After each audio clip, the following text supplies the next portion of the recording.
نصف شب کے بعد صلاح الدین ایوبی اس خوشنما خیمے میں داخل ہوا جو ناجی نے اس کے لیے نصب کرایا تھا۔ اندر اس نے قالین بچھا دیے تھے، قلنگ پر چیتے کی کھال کی مانند پلنگ پوش تھا۔ فانوس جو رکھوایا تھا اس کی ہلکی نیلی روشنی صحرا کی شفاف چاندنی کی مانند تھی اور اندر کی فضا عطر بیز تھی۔ خیمے کے اندر ریشمی پردے آویزاں تھے۔ ناجی صلاح الدین ایوبی کے ساتھ خیمے میں گیا اور پوچھا، اسے ذرا سی دیر کے لیے بھیج دوں؟ میں وعدہ خلافی سے بہت ڈرتا ہوں۔ صلاح الدین ایوبی نے کہا کہ بھیج دو، اور ناجی ہرن کی طرح چوکڑیاں بھرتا خیمے سے نکل گیا۔ تھوڑا ہی وقت گزرا ہوگا کہ صلاح الدین ایوبی کے محافظوں نے ایک رقاصہ کو اس کے خیمے کی طرف آتے دیکھا۔ خیمے کی ہر طرف مشعلیں روشن تھی۔ روشنی کا انتظام علی بن سفیان نے کرایا تھا تاکہ رات کے وقت محافظ گرد و پیش کو اچھی طرح دیکھ سکیں۔ رقاصہ قریب آئی تو انہوں نے اسے پہچان لیا۔ انہوں نے اسے رقص میں دیکھا تھا۔ یہ وہی لڑکی تھی جو ٹوکرے میں سے نکلی تھی۔ وہ زکوئی تھی، وہ رقص کے لباس میں تھی۔ یہ لباس توبہ شکن تھا، اس میں وہ انیاں تھی۔ محافظوں کے کمانڈر نے اسے روک لیا۔ زکوئی نے اسے بتایا کہ اسے امیر مصر صلاح الدین ایوبی نے بلایا ہے۔ کمانڈر نے اسے بتایا کہ یہ ان امیروں میں سے نہیں جو تم جیسی فاحشہ لڑکیوں کے ساتھ راتیں گزارتے ہیں۔ زکوئی نے کہا، آپ ان سے پوچھ لیں، میں بن بلائے آنے کی جرت نہیں کر سکتی۔ کمانڈر نے پوچھا، ان کا بلاوا تمہیں کس طرح ملا؟ سالار ناجی نے کہا ہے کہ تم امیر مصر بلاتے ہیں۔ زکوئی نے کہا، آپ کہتے ہیں تو میں واپس چلی جاتی ہوں۔ امیر نے جواب طلبی کی تو خود بھگت لینا۔ کمانڈر تسلیم نہیں کر سکتا تھا کہ صلاح الدین ایوبی نے اپنی خوابگاہ میں ایک رقاصہ کو بلایا ہے۔ وہ ایوبی کے کردار سے واقف تھا، اس کے اس حکم سے بھی واقف تھا کہ ناچنے گانے والیوں سے تعلق رکھنے والے کو 100 درڑے لگائے جائیں گے۔ کمانڈر ششپنج میں کھڑا تھا۔ کمانڈر ششپنج میں پڑ گیا۔ سوچ کر اس نے جرت کی اور صلاح الدین ایوبی کے خیمے میں چلا گیا۔ ایوبی اندر ٹہل رہا تھا۔ کمانڈر نے ڈرتے ڈرتے کہا کہ باہر ایک رقاصہ کھڑی ہے، کہتی ہے کہ حضور نے اسے بلایا ہے۔ صلاح الدین ایوبی نے کہا کہ اسے اندر بھیج دو۔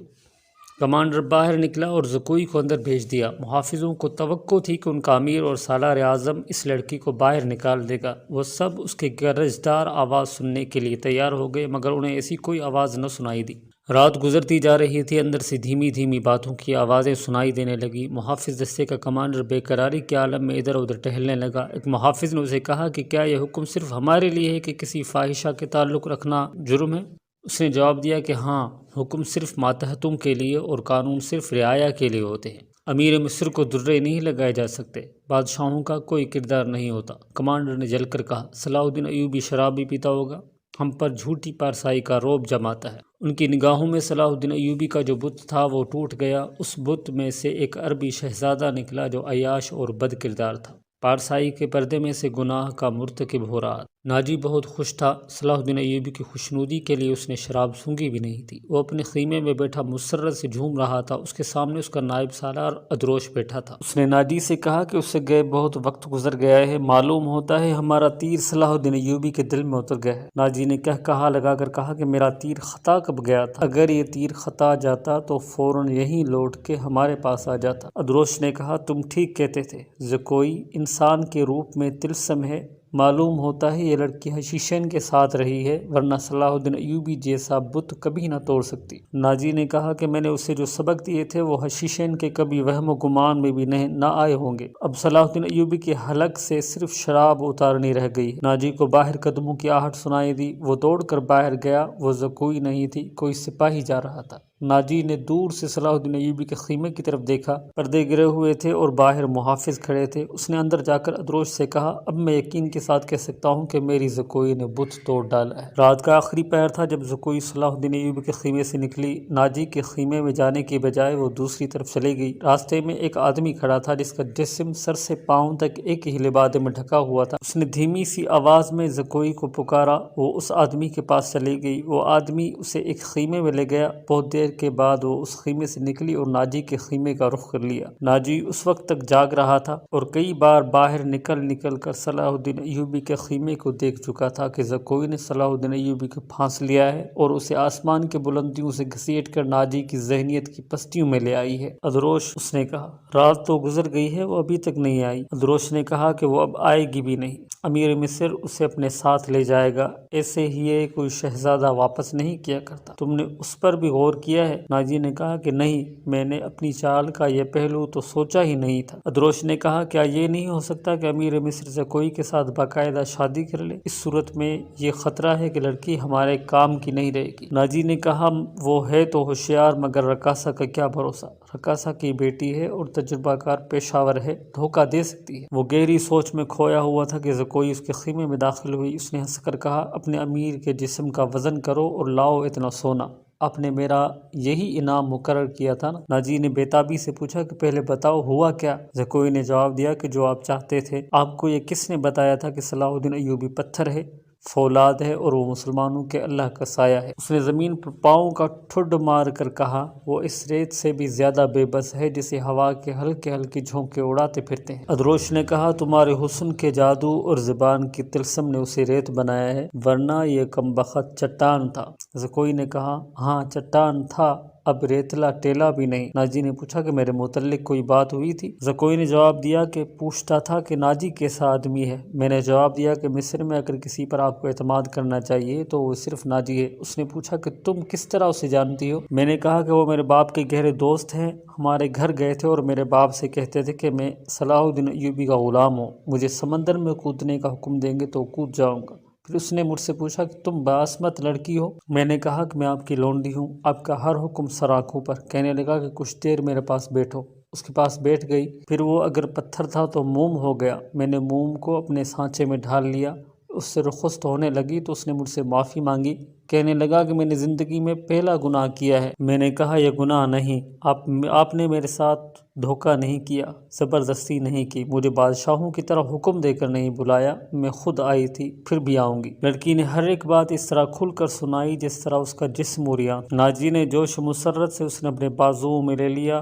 ادروش زکوئی کو خراج تحسین اور ناجی کو مبارکباد پیش کر کے خیمے سے نکل گیا۔ صحرا کی اس پر اسرار رات کی کوک سے جس صبح نے جنم لیا وہ کسی بھی صحرائی صبح سے مختلف نہیں تھی، مگر اس صبح کے اجالے نے اپنے تاریک سینے میں ایک راز چھپا لیا تھا جس کی قیمت اس سلطنت اسلامیہ جتنی تھی جس کے قیام اور استحکام کا خواب صلاح الدین ایوبی نے دیکھا اور اس کی تعبیر کا عزم لے کر جوان ہوا تھا۔ ناجی ادروش واقف تھے دوسرے پہلو سے، صلاح الدین ایوبی کا محافظ دستہ واقف تھا اور صلاح الدین ایوبی اس کا سراغ رساں اور جاسوس علی بن سفیان اور زکوئی تین ایسے افراد تھے جو اس واقعے کے دونوں پہلوؤں سے واقف تھے۔ صلاح الدین ایوبی اور اس کے اسٹاف کو ناجی نے نہایت شان و شوکت اور عقیدت مندی سے رخصت کیا۔ سوڈانی فوج دو رویہ کھڑی صلاح الدین ایوبی زندہ باد کے نعرے لگا رہی تھی۔ صلاح الدین ایوبی نے نعروں کے جواب میں بازو لہرانے، مسکرانے اور دیگر تکلفات کی پرواہ نہ کی۔ ناجی سے ہاتھ ملایا، اپنے گھوڑے کو ایڑ لگا دی۔ اس کے پیچھے اس کے محافظوں اور دیگر اسٹاف کو بھی گھوڑے دوڑانے پڑے۔ اپنے مرکزی دفتر پہنچ کر وہ علی بن سفیان اور اپنے ایک نائب کو اندر لے گیا اور دروازہ اندر سے بند کر لیا۔ وہ سارا دن کمرے میں بند رہے۔ سورج غروب ہوا،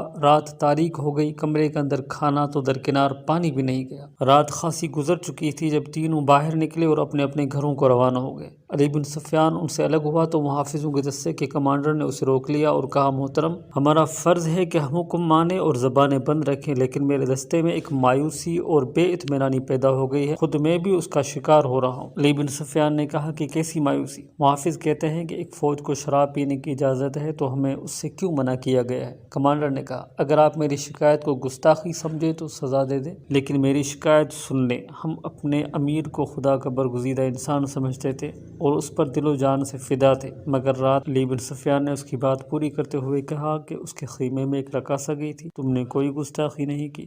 گناہ امیر کرے یا غلام، سزا میں کوئی فرق نہیں، گناہ بہرحال گناہ ہے۔ میں تمہیں یقین دلاتا ہوں کہ رقاصہ اور امیر مصر کی خفیہ ملاقات کے ساتھ گناہ کا کوئی تعلق نہیں تھا۔ یہ کیا تھا ابھی نہیں بتاؤں گا، آہستہ آہستہ وقت گزرنے کے ساتھ ساتھ تم سب کو معلوم ہو جائے گا کہ رات کو کیا ہوا تھا۔ اس نے کمانڈر کے کندھے پر ہاتھ رکھ کر کہا میری بات غور سے سنو عامر بن سالم، تم پرانے عسکری ہو، اچھی طرح جانتے ہو کہ فوج اور فوج کے سربراہوں کے کچھ راز ہوتے ہیں جن کی حفاظت ہم سب کا فرض ہے۔ رقاصہ کا امیر مصر کے خیمے میں جانا بھی ایک راز ہے۔ اپنے جاں بازو کو کسی شک میں نہ پڑنے دو اور کسی سے ذکر تک نہ ہو کہ رات کو کیا ہوا تھا۔ علی بن سفیان کی قابلیت اور کارناموں سے یہ کمانڈر آگاہ تھا، مطمئن ہو گیا اور اس نے اپنے دستے کے شکوک رفع کر لی۔ اگلے روز صلاح الدین ایوبی دوپہر کا کھانا کھا رہا تھا کہ اسے اطلاع دی گئی کہ ناجی ملنے آیا ہے۔ صلاح الدین ایوبی کھانے سے فارغ ہو کر ناجی سے ملا۔ ناجی کا چہرہ بتا رہا تھا کہ گھبرایا ہوا ہے اور غصے میں بھی ہے۔ اس نے ہکلانے کے لہجے میں کہا، قابل احترام امیر، کیا یہ حکم آپ نے جاری کیا ہے کہ سوڈانی محافظ فوج کے 50,000 نفری مصر کی اس فوج میں مدغم کر دی جائے جو حال ہی میں تیار ہوئی ہے؟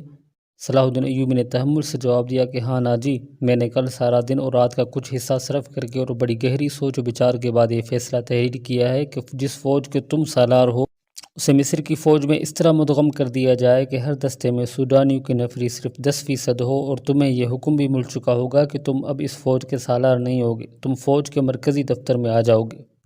ناجی نے کہا، عالی مقام، مجھے کس جرم کی سزا دی جا رہی ہے؟ صلاح الدین ایوبی نے کہا کہ اگر تمہیں یہ فیصلہ پسند نہیں تو فوج سے الگ ہو جاؤ۔ ناجی نے کہا کہ معلوم ہوتا ہے میرے خلاف سازش کی گئی ہے۔ آپ کے بلند دماغ اور گہری نظر کو چھان بین کر لینی چاہیے۔ مرکز میں میرے بہت سے دشمن ہیں۔ صلاح الدین ایوبی نے کہا، میرے دوست، میں نے یہ فیصلہ صرف اس لیے کیا ہے کہ میری انتظامیہ اور فوج سے سازشوں کا خطرہ ہمیشہ کے لیے نکل جائے، اور میں نے یہ فیصلہ اس لیے کیا ہے کہ فوج میں کسی کا عہدہ کتنا ہی اونچا کیوں نہ ہو اور کوئی کتنا ہی ادنا کیوں نہ ہو، وہ شراب نہ پیے، ہلڑ بازی نہ کرے اور فوجی جشنوں میں ناچ گانے نہ ہو۔ ناجی نے کہا، لیکن عالی جاں، میں نے حضور سے اجازت لے لی تھی، اور میں نے شراب اور ناچ گانے کی اجازت صرف اس لیے دی تھی کہ اس فوج کو اس کی اصل حالت میں دیکھ سکوں جسے تم ملت اسلامیہ کی فوج کہتے ہو۔ میں 50,000 نفری کو برطرف نہیں کر سکتا۔ مصری فوج میں اسے مدغم کر کے اس کے کردار کو سدھار دوں گا، اور یہ بھی سن لو کہ ہم میں کوئی مصری، سوڈانی، شامی اور اجمی نہیں ہے، ہم سب مسلمان ہیں، ہمارا جھنڈا ایک ہے اور مذہب ایک۔ امیر عالی مرتبط نے یہ تو سوچا ہوتا کہ میری حیثیت کیا رہ جائے گی۔ صلاح الدین ایوبی نے کہا، جس کے تم اہل ہو، اپنی ماضی پر خود ہی نگاہ ڈالو، ضروری نہیں کہ اپنی کارستانیوں کی داستان مجھ سے سنو۔ فوراً واپس جاؤ، اپنی فوج کی نفری، سامان، جانوروں، سامان خورد و نوش وغیرہ کے کاغذات تیار کر کے میرے نائب کے حوالے کر دو۔ 7 دن کے اندر اندر میرے حکم کی تعمیل ہونی چاہیے۔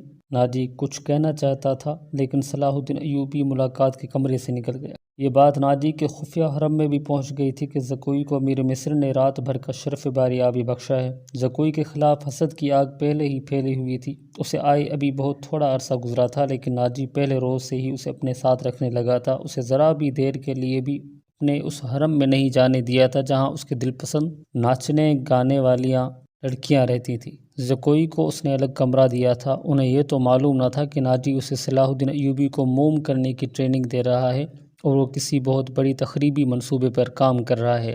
یہ رقاصائیں یہ دیکھ کر جل بھن گئیں کہ زکوئی نے ناجی پر قبضہ کر لیا ہے اور اس کے دل میں ان کے خلاف نفرت پیدا کر دی۔ حرم کی 2 لڑکیاں زکوئی کو ٹھکانے لگانے کی سوچتی رہتی تھیں۔ اب انہوں نے دیکھا کہ زکوئی کو امیر مصر نے بھی اتنا پسند کیا ہے کہ اسے رات بھر اپنے خیمے میں رکھا ہے تو وہ پاگل سی ہو گئیں۔ اسے ٹھکانے لگانے کا واحد طریقہ قتل تھا۔ قتل کے 2 ہی طریقے ہو سکتے تھے، زہر یا کرائے کا قاتل جو اسے سوتے میں قتل کرائے۔ دونوں طریقے ممکن نہیں تھے کیونکہ زکوئی باہر نہیں نکلتی تھی اور زہر دینے کے لیے اس تک رسائی نہیں ہو سکتی تھی۔ ان دونوں نے حرم کی سب سے زیادہ چالاک ملازمہ کو اعتماد میں لے رکھا تھا، اسے انعام و اکرام دیتی رہتی تھیں۔ جب حسد کی انتہا نے ان کی آنکھوں میں خون اتار دیا تو انہوں نے اس ملازمہ کو منہ مانگے انعام کا لالچ دے کر اپنا مداح بیان کر دیا۔ یہ ملازمہ بڑی خراٹ اور منجھی ہوئی عورت تھی۔ اس نے کہا کہ سالار کی رہائش گاہ میں جا کر زکوئی کو زہر دینا ممکن نہیں، موقع محل دیکھ کر اسے خنجر سے قتل کیا جا سکتا ہے، اس کے لیے وقت چاہیے۔ اس نے وعدہ کیا کہ وہ زکوئی کی نقل و حرکت پر نظر رکھے گی، ہو سکتا ہے کہ کوئی موقع جلدی نکل جائے۔ اس جرائم پیشہ عورت نے یہ بھی کہا کہ اگر کوئی موقع نہ نکلا تو حشیشین کی مدد حاصل کی جائے گی، مگر وہ معاوضہ بہت زیادہ لیتے ہیں۔ دونوں لڑکیوں نے اسے یقین دلایا کہ وہ زیادہ سے زیادہ معاوضہ دینے کو تیار۔ ناجی بے حد غصے کے عالم میں اپنے کمرے میں ٹہل رہا تھا۔ زکوئی اسے ٹھنڈا کرنے کی بہت کوشش کر چکی تھی، لیکن اس کا غصہ بڑھتا جا رہا تھا۔ زکوئی نے 4تھی بار کہا کہ آپ مجھے اس کے پاس جانے دیں، میں اسے شیشے میں اتار لوں گی۔ ناجی نے گرج کر کہا کہ بیکار ہے، وہ کمبخت حکم نامہ جاری کر چکا ہے جس پر عمل بھی شروع ہو چکا ہے، مجھے اس نے کہیں کا نہیں رہنے دیا، اس پر تمہارا جادو نہیں چل سکا۔ مجھے معلوم ہے کہ میرے خلاف یہ سازش کرنے والے کون لوگ ہیں۔ وہ میری ابھرتی ہوئی حیثیت سے حسد کرتے ہیں۔ میں امیر مصر بننے والا تھا، میں نے یہاں کے حکمرانوں پر حکومت کی ہے، حالانکہ میں معمولی سے سالار تھا، اب میں سالار بھی نہیں رہا۔ اس نے دربان کو اندر بلا کر کہا کہ ادروش کو بلا لائے۔ اس کا ہمراز اور نائب ادروش آیا تو ناجی نے اس کے ساتھ بھی اسی موضوع پر بات کی، اسے وہ کوئی نئی خبر نہیں سنا رہا تھا۔ ادروش کے ساتھ وہ صلاح الدین ایوبی کے نئے حکم نامے پر تفصیلی تبادلہ خیال کر چکا تھا، مگر دونوں اس کے خلاف کوئی کارروائی سوچ نہیں سکے تھے۔ اب اس کے دماغ میں ایک کارروائی آ گئی تھی۔ اس نے ادروش سے کہا کہ میں نے جوابی کارروائی سوچ لی ہے۔ اس نے پوچھا کہ کیا؟ ناجی نے کہا کہ بغاوت۔ ادروش چپ چاپ اسے دیکھتا رہا۔ ناجی نے کہا کہ تم حیران ہو گئے ہو؟ کیا تمہیں شک ہے کہ 50,000 سوڈانی فوج ہمارے وفادار نہیں؟ کیا یہ صلاح الدین ایوبی کے وفادار ہیں؟ کیا یہ صلاح الدین ایوبی کی نسبت مجھے اور تمہیں اپنا حاکم اور بہی خواہ نہیں سمجھتے؟ کیا تم اپنی فوج کو یہ کہہ کر بغاوت پر آمادہ نہیں کر سکتے کہ تمہیں مصریوں کا غلام بنایا جا رہا ہے اور مصر تمہارا ہے؟ ادروش نے گہری سانس لے کر کہا کہ میں نے اس اقدام پر غور نہیں کیا تھا۔ بغاوت کا انجام ایک اشارے پر ہو سکتا ہے، لیکن مصر کی نئی فوج بغاوت کو دبا سکتی ہے اور اس فوج کو کمک بھی مل سکتی ہے۔ حکومت سے ٹکر لینے سے پہلے ہمیں ہر پہلو پر غور کر لینا چاہیے۔ ناجی نے جواب دیا کہ میں غور کر چکا ہوں، میں عیسائی بادشاہوں کو مدد کے لیے بلا رہا ہوں۔ تم 2 پیامبر تیار کرو، انہیں بہت دور جانا ہے۔ آؤ میری باتیں غور سے سن لو۔ زکوئی تم اپنے کمرے میں چلی جاؤ۔ زکوئی اپنے کمرے میں چلی گئی اور وہ دونوں ساری رات اپنے کمرے میں بیٹھے رہے۔ صلاح الدین ایوبی نے دونوں فوجوں کو مدغم کرنے کا وقت 7 روز مقرر کیا تھا۔ کاغذی کارروائی ہوتی رہی، ناجی پوری طرح تعاون کرتا رہا۔ 4 روز گزر چکے تھے۔ اس دوران ناجی ایک بار پھر صلاح الدین ایوبی سے ملا، لیکن اس نے کوئی شکایت نہ کی۔ تفصیلی رپورٹ دے کر صلاح الدین ایوبی کو مطمئن کر دیا کہ 7ویں روز دونوں فوجیں ایک ہو جائیں گی۔ صلاح الدین ایوبی کے نائبین نے بھی اسے یقین دلایا کہ ناجی دیانتداری سے تعاون کر رہا ہے، مگر علی بن سفیان کی رپورٹ کسی حد تک پریشان کن تھی۔ اس کی انٹیلیجنس سروس نے رپورٹ دی تھی کہ سوڈانی فوج کے سپاہیوں میں بے اطمینانی اور ابتری سی پائی جاتی ہے۔ وہ مصری فوج میں مدغم ہونے پر خوش نہیں۔ ان کے درمیان یہ افواہیں پھیلائی جا رہی ہیں کہ مصری فوج میں مدغم ہو کر ان کی حیثیت غلاموں کی سی ہو جائے گی، انہیں مال غنیمت بھی نہیں ملے گا اور ان سے بار برداری کا کام لیا جائے گا۔ سب سے بڑی بات یہ ہے کہ انہیں شراب نوشی کی اجازت نہیں ہوگی۔ علی بن سفیان نے یہ رپورٹیں صلاح الدین ایوبی تک پہنچائیں۔ ایوبی نے اسے کہا کہ یہ لوگ طویل مدت سے عیش کر رہے ہیں، انہیں نئی تبدیلی یقیناً پسند نہیں آئے گی۔ مجھے امید ہے کہ وہ نئے حالات اور ماحول کے عادی ہو جائیں گے۔ صلاح الدین ایوبی نے پوچھا کہ اس لڑکی سے ملاقات ہوئی یا نہیں؟ علی نے جواب دیا کہ نہیں، اس سے ملاقات ممکن نظر نہیں آتی۔ میرے آدمی ناکام ہو چکے ہیں، ناجی نے اسے قید کر رکھا ہے۔ اس سے اگلی رات کا واقعہ ہے کہ رات ابھی تاریک ہوئی تھی۔ زکوئی اپنے کمرے میں تھی، ناجی اور ادروش کے ساتھ اپنے کمرے میں تھا۔ اسے گھوڑوں کے قدموں کی آہٹ سنائی دی۔ اس نے پردہ ہٹا کر دیکھا۔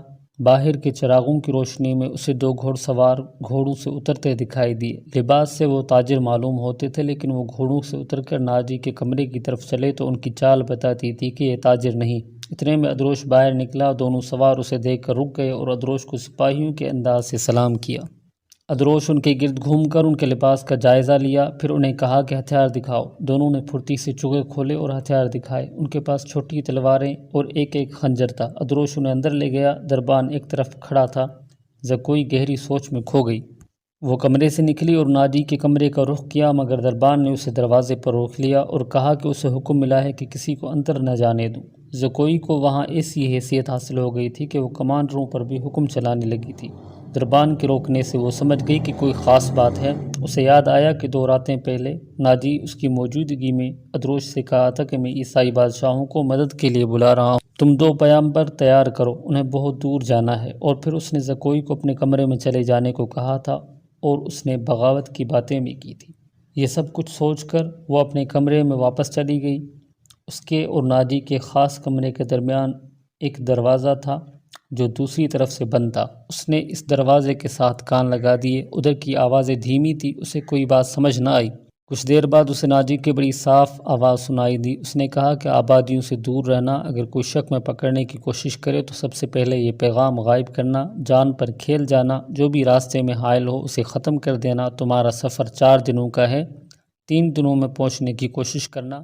سمت یاد کر لو، شمال مشرق۔ ناظرین آج کے لیے اتنا ہی۔ ہماری ویڈیو سے اپڈیٹ رہنے کے لیے ہمارے اس چینل کو سبسکرائب کر کے نیچے موجود بیل آئیکن کو ضرور کلک کیجیے گا۔ آپ کے ساتھ انشاءاللہ بہت جلد ملاقات ہوگی اس کہانی کی ایک نئی قسط کے ساتھ۔ تب تک کے لیے اپنا بہت سا خیال رکھیے گا۔ اللہ حافظ۔